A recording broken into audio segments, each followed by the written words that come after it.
Get a Subaru, they said. It'll be reliable. All right. That plastic pickup is so... Yeah, I've never seen so janky. plastic. What's up, you guys? Welcome back to WIDEBODY Nation. We've got the 2022 WRX up on the lift right here, and we're pulling the pan to see how much RTV is in the oil pickup. 50-50 shot, really, because there's a lot of people saying that Subaru put way too much sealant on, especially on the inside of the pan, so it spills into the oil pickup area and into the motor, presumably. So we've already got the bottom covering pans off, and if you guys want to take a look, Tommy pointed out that it's a Garrett turbo. Were they Garrett turbos on the They were before, previous? But they changed this up because the blow-off valve used to set in this area, but now you can see it clearly right here by itself. It whistles pretty good with the intake here. And I think it's electronic. Okay. On this model. Yeah, and you guys can see we got the ETS intake right here. I mean, you've seen the video for that. Headers looking okay. Downpipe looking similar to the FA20. Exception of the flange. Yep. With the exception of the flange. What kind of? Oh, it's a 3-bolt. 3 bolts instead of a 2-bolt. 4. Yeah. What's that? Factories of the old FAs are 4 bolts. 4-bolt. Okay. Yeah, now it's a 3-bolt. Yeah, 3-bolt. A little better, I would say, probably. Just a little more normal. Probably easier to get to maintenance because the top bolt on the FAs is always a pain and they always strip out and then you're kind of stuck. Oh, gotcha. They break off into the turbo. Oh, perfect. Yeah. Alrighty, guys. Well, the biggest takeaway so far is that this is no EJ.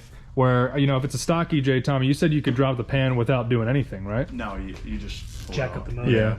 If you really wanted to get fancy, you could take off the headers with that, right? Yeah, if you wanted to. More room, but you don't need to. Yeah.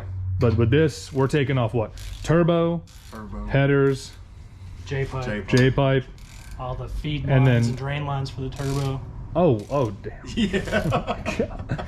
All right, guys. So if you're going to be doing this, Tommy's going to work on trying to get a quote of what kind of like a fair estimate would be if you want your local shop to quote it, because our Subaru dealerships around here were kind of being sketchy on what they were trying to quote people, even though this should be like a warranty inspection in our unprofessional opinion. So Yeah.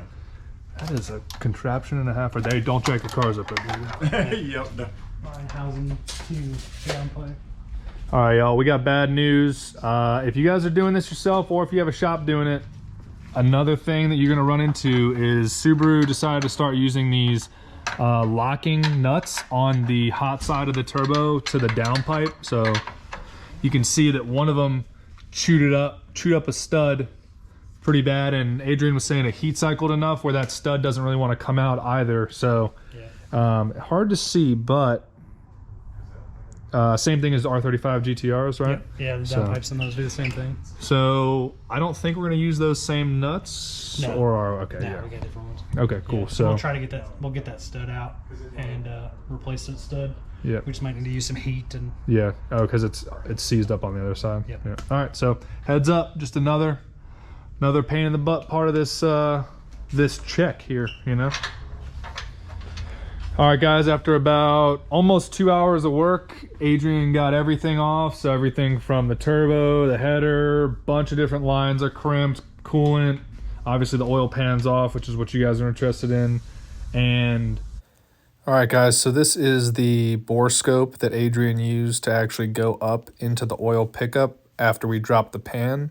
Like I said, we didn't see much evidence of actual shards of RTV in the pan, but that turned out to be because the oil pickup tube had sucked it all up. And this pickup tube is plastic. Just keep that in mind. From what we saw, it doesn't look like any of this RTV got pinched off, but there is quite a lip on here. Like if I put my finger in here, all the way around, there's I don't know what you call that, 5mm lip. Yeah. At least. Oh, I'm telling you, this part's not great. Yeah. This part right here is not ideal. Tommy, you were thinking that some of the RTV actually came from the upper plate. The upper plate, yeah. Right? Yeah, because this bolts on. So up in here, there's RTV everywhere. I mean, there's this bolts on. Yeah, you can the see. seam? Yeah, no, I see the seam right here. So that's RTV. And you said there's more RTV in this engine too? Oh, it's like only got like maybe a couple gaskets, maybe head 3 gaskets, yep. and valve cover gaskets, Intake gaskets. and intake gaskets, and that's it. Everything else is RTV. Adrian has already cleaned out a lot of the specs. He's using his bore scope that hooks up to his phone real nice. So far, this is how much we've gotten out, and I'll put the bore scope video in probably before this, but as you guys can see, just boom, boom. And that's a good amount. Just hit the camera button a couple times, get a couple video pictures of it. Doesn't look as bad now, right? No, I got it all cleaned out now. Yeah. So what'd you do to clean it out? You blasted a bunch of air and up in there? Ideally, you'd be able to take it off, Yeah. but in these new version FAs, you have to. The pickup tube actually bolts on from the front side. Yep. And, way up in there. Yeah. And attaches via O-ring to the oil pump on the front. So you'd have to take the front timing cover off. Another O-ring. That's good. Isn't there O-rings everywhere on this thing? Yeah, but you'd have to take the front timing cover off, which means you'd have to pull the motor in order to swap out the pickup tube. And this is plastic, right? Yeah. Yeah, yeah. Nice plastic pickup.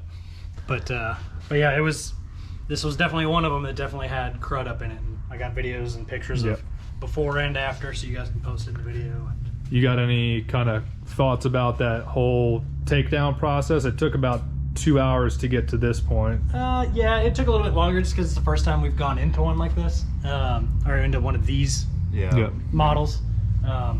Many of previous ones. Really, once you do it once, I mean, you'll be able to do it pretty quick from then on. So. Yep, definitely. And then like we even had to drop the sway bar here, which actually was pretty convenient, honestly. Like that. you could easily get the pan out without dropping the sway bar. I just found it easier to take or was only drop a couple it like bolts, this. It's 4 bolts. Drop it like this will be easier to get the pan back up in there once you reseal, and easier to clean all the old silicone and sealant off. Yep. All right, guys. Well, we're gonna get this all cleaned up. I think he's pretty much done with that. I'll make sure that those videos go in there of what the bore scope actually had, and then get this thing resealed so we can start doing some other mods with some ethanol and some JB4.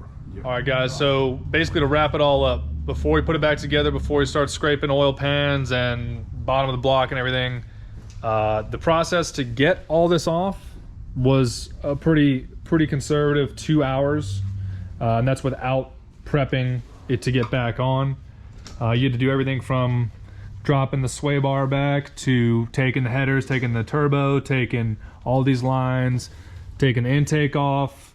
Where'd that inlet piece go?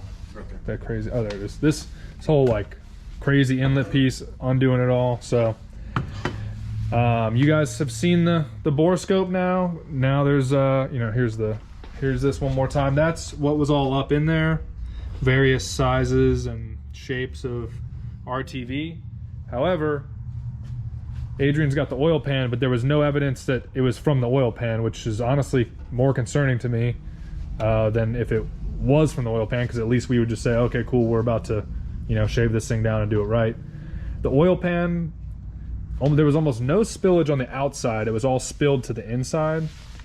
So I think Tommy's kind of right. The machine probably was off by 1 millimeter or 2 and just kind of splooged all over the inside of the pan rather than the outside. That's technical terms. Yep. Adrian, you haven't read the terms of service. But with that being said, guys, Tommy obviously here at TK Auto Works, and Adrian, this is their proof of concept here. So Tommy will be offering this as a service. You guys can do it at 5 miles or 5,000 or whatever you'd like to do. I'm sure every car will be a little different. Yeah, I mean, yeah, and which I would kind of like to see, and then if we don't catch one, and then kind of see when that motor was built. Yep. That way, if we get one and it doesn't have anything, then that's when it's kind of like you can. Yeah, you can make a better recommendation to customers based off the manufacturer date of their car, more or less. Plus, we have another one next week that we're doing already, so we'll be able to compare this one to that one already. So. Yep. So they have their next one coming in next week. I don't know what the manufacturer or the purchase date of that car is, but I got this car in September of 22, so presumably manufactured a couple months before that. Yep. Yeah, it probably takes 2 months. Relatively early one. Yes. I'd say this is probably on the front half of the model year. Yep. Yep. Yeah, definitely. Because they took a while to get to dealerships. Oh yeah, yeah. Because I didn't really see them until like you got this one. Yeah, I saw one a month or two before Yeah. because I went to a Cars and Coffee. I think that Yep. a couple people had them, pretty unmodified. But Yeah. alrighty, well, this is gonna take a minute to get back together for sure. But let us know in the comments below what questions you guys have. I guess like one more wrap up is that it doesn't seem like it was the actual oil pan. It was in the pickup, and the pickup screen is right here, which makes it even more of a pain in the butt because it's not like you're cleaning off the end of a pickup like on an EJ where it has this like head to it and the screen's up in here, so you have to stick, you know, whatever you stick up in there. And if you even like, if you don't have a bore scope, you can barely see it. Yeah. Borescope was a big help. Yeah, the bore scope definitely helped out, and I don't know. I got mixed emotions about this. I think it's kind of hilarious that Subaru did this, but also it's really messed up. Especially like, if this was my only car, then I'd be pissed. I think I'm just a little less mad about it because, like, fortunately I've got another car or two to drive, so we'll just be driving the Hellcat or the truck. So, I mean, I think that's it. I think we covered it. I'm gonna obviously blast this all over the internet. Subaru, if you want to hit me up and pay me to shut up, then I'm more than willing to do that. But yeah, appreciate y'all for tuning in. Stay safe out there, and we'll see you for the next video.